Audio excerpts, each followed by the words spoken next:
को फाड़ दिया तो मैं गांधी की तरह इस कानून को फाड़ता हूं। ये अनकॉन्स्टिट्यूशनल है सर। इस देश में झगड़े संसद में किस तरह ओवैसी साहब ने बिल को फाड़ दिया, जो वक्त बिल पास हुआ है उसको किस तरीके से फाड़ा है और क्या उन्होंने अपनी बातें रखी, क्या समस्याएं रखी, कौन कौन सी बातें कहीं मोदी सरकार के ऊपर, क्या उन्होंने सच्चाई निकाली, आइए देखते हैं वीडियो में। मुखालिफत में खड़ा हुआ हूं। किसी एक शायर ने बड़ा अच्छा कहा था, जब भी ज़मीर और ज़र्फ का सौदा हो दोस्तों, जब भी ज़मीर और ज़र्फ का सौदा हो दोस्तों, कायम रहो हुसैन के इनकार की तरह। सर, ये वक्त तरमीमी बिल भारत के गयूर मुसलमानों के ईमान पर, इबादत पर एक हमला है। नरेंद्र मोदी की हुकूमत ने इस मुल्क की सबसे बड़ी अक़लियत के खिलाफ एक ऐलान जंग कर दिया और ये जंग ना सिर्फ मेरे जिस्म पर है, बल्कि मेरी आज़ादी पर, मेरी समाजी और माशी मार्जिनलाइजेशन पर है, मेरी शहरियत पर है, मेरे मदरसे, मस्जिदों, खानखाहों और दरगाहों को निशाना बनाया जा रहा है। और ये हुकूमत सच्चाई को नहीं बयान कर रही है कि ये तरमीमी बिल से मुसलमानों का तहफ़्फ़ुज़, तरक्की और गुर्बत का खात्मा होगा। ये सरासर झूठ है। सर, अगर आप आइन के आर्टिकल 14 को देखेंगे तो उसमें लिखा हुआ है इक्वल प्रोटेक्शन।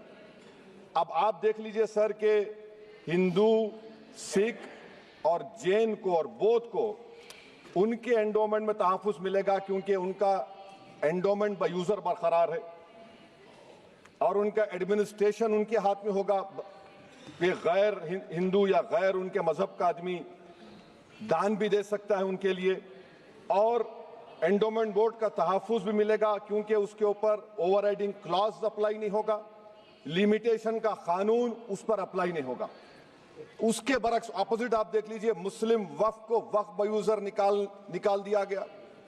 एक मुस्लिम वक्फ की जायदाद पर कब्जा होगा, लिमिटेशन लगेगा तो जो एनक्रोचर है, जो खाबिज है, वो रातों रात मालिक बन जाएगा और एक गैर मुस्लिम वक्फ बोर्ड को एडमिनिस्टर करेगा। ये आर्टिकल 14 के इक्वल प्रोटेक्शन का वायलेशन। अब आर्टिकल 14 में सर इक्वालिटी बिफोर लॉ भी है और उसका कैसा वायलेशन हो रहा है कि कोई आर्बिट्ररी स्टेप नहीं ले सकता और कोई भी ऑफिशियल किसी भी तरीके से गलत आर्बिट्ररी फैसला नहीं लगा। यहां पर आप एक डेजिग्नेटेड ऑफिसर को रखकर वो फैसला लेगा कि ये जायदाद वक्फ की है, गवर्नमेंट की है। क्या ये प्रिंसिपल्स ऑफ नेचुरलिटी के खिलाफ नहीं है जिसका तकर्रुर एग्जीक्यूटिव करती है? ये हमारे theory of separation of powers, Bharat के आइन का बेसिक स्ट्रक्चर का हिस्सा है। क्या इसका वायलेशन नहीं है? सर, आर्टिकल 25 का वायलेशन कैसे है कि आप मुसलमानों से वक्फ बाय यूज़र छीन रहे हैं और फिर आप कर्ब कर रहे हैं वक्फ वाल औलाद को, मगर वहीं पर दूसरे धर्म के मानने वालों को उनके मजहब पर चलने की पूरी इजाजत है। लफ्ज जो आर्टिकल 25 में इस्तेमाल हुआ सर, वो इक्वली एंटाइटल्ड, यहां पर मुसलमानों के इक्वल एंटाइटल्ड नहीं हो रहा। अभी हम गृह मंत्री का, वजीर दाखिला का यहां पर उनका हमने तकरीर सुनी, यहां पर वो ये कहते हैं, वजीर दाखिला, शायद वो कटमुल्ला की जबान ना कह दें, वजीर दाखिला कहने पर वजीर दाखिला ने अपने बयान में कहा कि बोर्ड और काउंसिल जो होगा वो माने वक्फ इस्लाम से अलग है। सर, अगर ये बात सच है आपकी तो फिर आपको ये कानून बनाने की जरूरत ही नहीं है, आप एक नॉन स्टैट्यूटरी बॉडी बना दीजिए। ये जो कानून बन रहा है ना सर, ये आर्टिकल 26 इसका सोर्स है और आर्टिकल 26 जब इसका सोर्स है तो आर्टिकल 26 का ABCD क्या कहता है कि रिलीजियस डिनोमिनेशन को अपने मजहब के अफेयर्स खुद चलाना, मूवेबल इमूवेबल प्रॉपर्टी को लेना और एडमिनिस्टर करना। जब हिंदू धर्म को, बौद्ध धर्म को, सिखों को यह राइट दिया गया है तो आप कैसे मुसलमानों से छीन रहे हैं? तो ये आर्टिकल 26 का ग्रेव वायलेशन है। तो सर, अब वक्फ बाय यूजर का मामला देखिए, मिनिस्टर साहब ने कहा कि एंक्रोचमेंट हो रहा है, 17,000 एंक्रोचमेंट हुए हैं। तो यही नरेंद्र मोदी की हुकूमत ने 2014 में उस वक्त के मंत्री ने एक वक्फ properties eviction of unauthorised occupants bill को इंट्रोड्यूस किया। आपने विड्रॉ कर लिया 2024 में उसको। क्यों विड्रॉ किया सर आपने? जब आप मान रहे थे कि एंक्रोचमेंट हो रहा है तो आपने बिल को विड्रॉ कर लिया।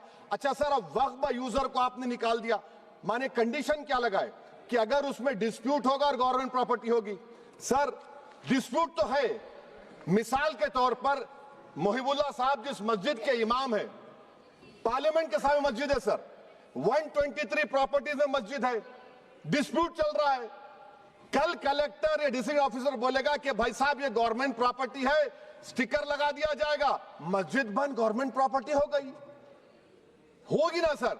अब ये बताइए, आप जब से यहां पर पूरे बीजेपी रूलिंग पार्टी हमको ज्ञान दे रहे हैं कुछ नहीं होगा, कुछ नहीं होगा, मैं दलील के साथ बता रहा हूं आपको। ये मस्जिद दिल्ली गवर्नमेंट बोलती हमारी है, वक्फ दिल्ली वक्फ बोलता हमारी है, तो सर वक्फ बाय यूजर, अगर मैं अपनी गवर्नमेंट के खिलाफ वक्फ बोर्ड वक्फ बाय यूजर इस्तेमाल नहीं करेगा तो क्या है सर। अच्छा, ये अमेंडमेंट जब हो जाएगा तो मुझे कहने दीजिए सर, सिर्फ प्राचीन मंदिरों की हिफाजत होगी, मस्जिदों की नहीं होगी। अब सर आप आ जाइए, अगर डिस्प्यूट मेरा एंशिएंट मॉन्यूमेंट से वक्फ का, एक मिसाल दे रहा हूं, दिल्ली में 172 वक्फ प्रॉपर्टीज एएसआई कंट्रोल में है, मैं तो हार ही गया वो, क्योंकि मेरे पास डॉक्यूमेंट नहीं है। आप कह रहे हैं कि डॉक्यूमेंट चढ़ाओ, अगर मेरा गवर्नमेंट से डिस्प्यूट चल रहा है मैं तो क्लेम ही नहीं कर सकता, क्योंकि आप जज बनेंगे, आप ही फैसला करेंगे, और जब तक आप फैसला नहीं करते वो वक्फ की प्रॉपर्टी नहीं होगी। वो प्रोविजन डाल दिया आपने। अच्छा, अगर मेरा डिस्प्यूट एनक्रोचर से होगा सर, तो एनक्रोचर में तो आपने तो 107 को डिलीट कर दिया, आप रातों रात खाबिज को, एनक्रोचर को मालिक बना रहे हैं। सर मैं ये पूछना चाहता हूं आपके जरिए हुकूमत से, एक मुंबई में एक बहुत बड़े दौलतमंद है, खोजा बरादरी का यतीम खाना था, उन्होंने 2004 या 5 में 22 करोड़ में खरीद लिया। वो केस सुप्रीम कोर्ट में कि आप उनको मालिक बनाना चाहती है लिमिटेशन एक्ट अप्लाई करके, हमको बताइए, हम जानना चाह रहे हैं।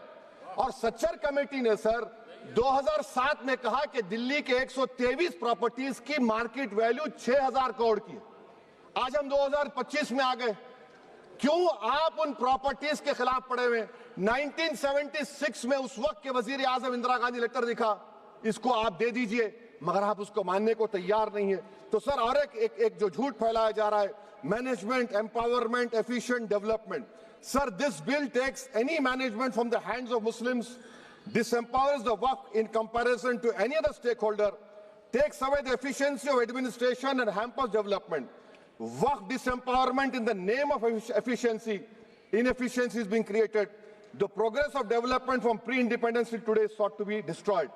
सर अभी हमारे होम मिनिस्टर साहब ने फजल पुकाया केस का जिक्र किया। सर मैं आपसे गुजारिश करूंगा कि होम मिनिस्टर जरा अच्छे लोगों को रखकर इंफॉर्मेशन ले, फजल पुकाया का ऑबिटर क्या है? इट इज ऑबिटर, वो रेशो डेसेंडेंटाई नहीं है जो आपने कहा है। अच्छा सर, शेड्यूल ट्राइब के बारे में कहा, क्या शेड्यूल ट्राइब में मुसलमान नहीं होते? शेड्यूल कास्ट में नहीं होता मुसलमान, शेड्यूल ट्राइब में मुसलमान होता। तो क्या आर्टिकल 25 मेरा चला गया, आर्टिकल 26 चला गया, आर्टिकल 14 चला गया, 15 चला गया, 29 चला गया? लक्षद्वीप का एक मुसलमान एमपी है, क्या उसको राइट नहीं है क्योंकि ट्राइबल है? क्या कह रहे हैं आप? इस ऐवान को क्यों गुमराह कर रहे हैं आप शेड्यूल ट्राइब के नाम पर?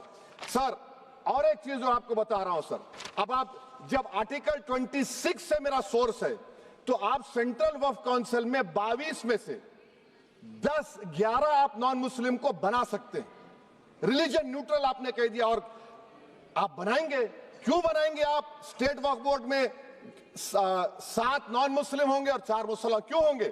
क्योंकि आप लॉ में 95 में डायरेक्ट मैनेजमेंट में ले सकते हैं 5 साल के लिए। आप वक्फ बाय यूजर को आप कलेक्टर डिस्ट्रिक्ट ऑफिसर बोलेगा ये वक्फ की प्रॉपर्टी नहीं है, तो वो वक्फ बोर्ड खामोश बैठ जाएगा, कुछ एक्शन ही नहीं लेगा, क्योंकि वो आपके प्यादे हैं। अच्छा, जब आप नॉमिनेट करेंगे सर मैं मोदी गवर्नमेंट के खिलाफ नो कॉन्फिडेंस ला सकता हूं, मगर वक्फ बोर्ड का चेयरमैन जो नॉमिनेट होगा उसके खिलाफ नो कॉन्फिडेंस नहीं ला सकते, हम बिल्कुल नहीं ला सकते। क्या मजाक है बताइए आप? ये डेमोक्रेसी है। नॉमिनेट भी स्टेट गवर्नमेंट करेगी, वो अगर डिक्टेटर बन जाएगा जैसा आज भारत में हो रहा है तो वो भी नहीं हटेगा। कम से कम यहां पर तो इलेक्शन है, वहां पर तो आप 5 साल झेलते रहो उसको। अच्छा सर, अब ये जो क्लॉज 11 और क्लॉज 9 आप 16AA से देखिए, where the qualification of the members of the board has been limited only to 3 categories contained in 14(1)(c). Intention is very clear that the majority is to be packed with non-Muslims. So who will defend my interests, sir? If I cannot depend on the state waqf board, central waqf council, which are going to comprise non-Muslims, this in itself is a clear violation of Article 26. 14 and 15 sir. अच्छा sir, CO पहले 95 act में था कि word मुस्लिम, आपने गायब कर दिया उसको। अरे आखिर क्यों इतनी नफरत है आपके लफ्ज मुसलमान से? अच्छा फिर क्या कह रहे हैं आप कि ये भी आर्टिकल 26 का वायलेशन है। सब जितने हिंदू धर्म के प्रॉपर्टीज है, सिख धर्म के, बौद्ध के हैं और आपके जैन के, वहां पर उन्हीं के मजहब का ऑफिसर होगा। और कहां पर नहीं होगा? वक्फ बोर्ड में। वक्फ board is a pure religious institution, इसको समझने की जरूरत है। तो आप ये कर दे रहे हैं सर। अच्छा सर, आप देखिए, अब आप आ जाइए ये ट्राइब्यूनल पर। मुझे समझ में नहीं आया सर कि हमारे होम मिनिस्टर वजीर दाखिला ने क्या कह दिया कि 2013 का जो कानून है वो नहीं बनता तो हम नहीं लेके आते। मैं बड़े अदब के साथ उनसे पूछना चाह रहा हूं कि क्या उस वक्त राजनाथ सिंह साहब, आडवाणी साहब, हमारी लेट सुषमा स्वराज, ये बड़े बड़े नेता यहां बैठे थे? आपने यूनानिमस उस कानून को पास करवा दिया। कीर्ति आजाद थे उस वक्त, अब यहां बैठे हैं वो टीएमसी में।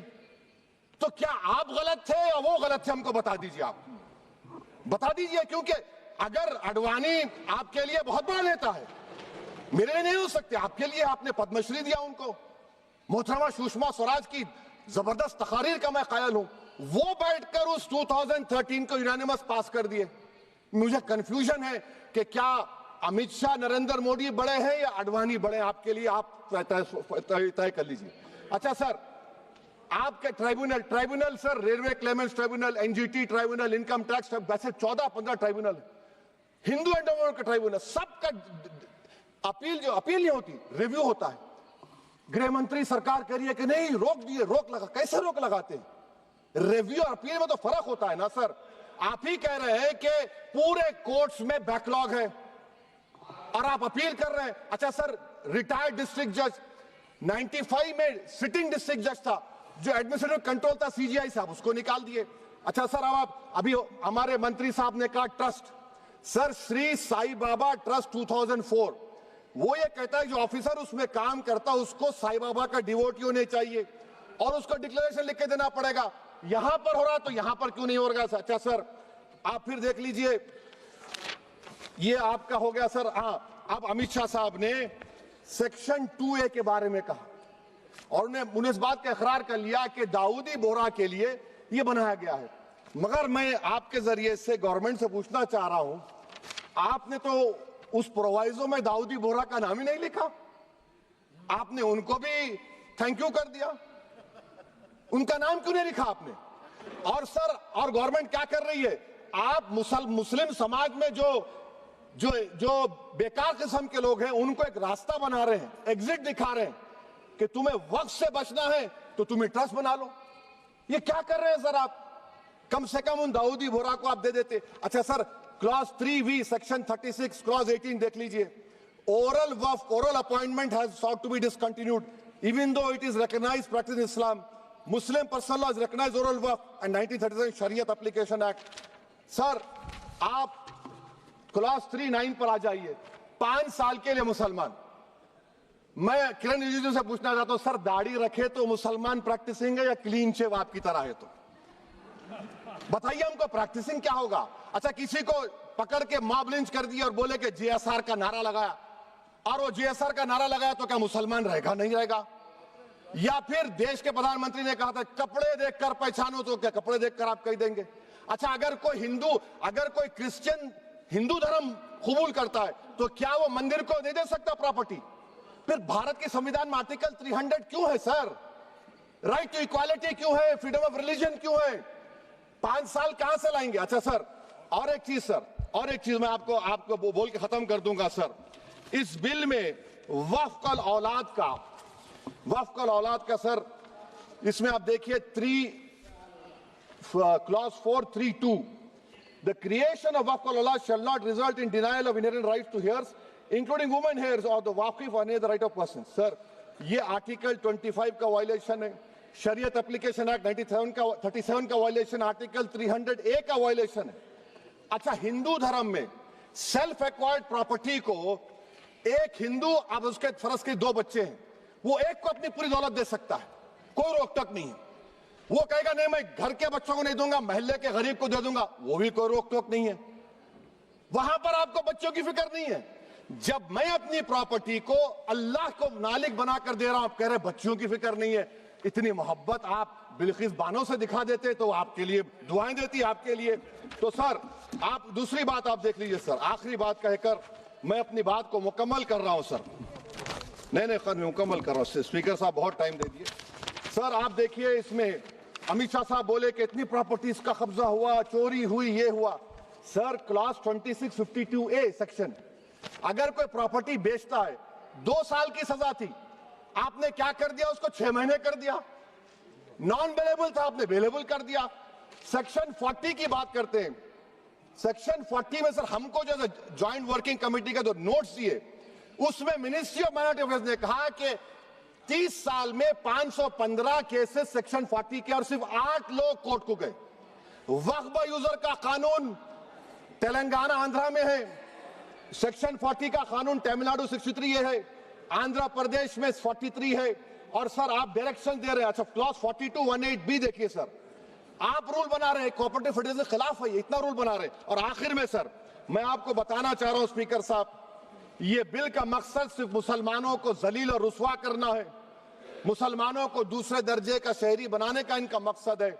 सर अगर आप हिस्ट्री को पढ़ेंगे तो महात्मा गांधी उस वक्त के व्हाइट अफ्रीका में सफेद फार्म अफ्रीका के कानून को महात्मा गांधी ने कहा था कि ये मेरा कॉन्शियंस इसको मानता नहीं, मैं इस कानून को कबूल नहीं करता हूं। तो महात्मा गांधी ने क्या किया, उन्होंने उस कानून को फाड़ दिया। तो मैं गांधी की तरह इस कानून को फाड़ता हूं। ये अनकॉन्स्टिट्यूशनल है सर। इस देश में झगड़े पैदा करने का काम बीजेपी करना चाहती है मस्जिद और मंदिर के नाम पर, इसीलिए मैं इसका कंडेम करता हूं। और मैं आपसे गुजारिश करता हूं कि मैंने अपने 10 अमेंडमेंट दी हैं, आप इसको कबूल करिए सर, मुझे बोलने का मौका दीजिए। और उस पर डिवीजन वीडियो आपको पसंद आई हो तो चैनल को सब्सक्राइब करें और वीडियो को लाइक करें। बात तो सही है।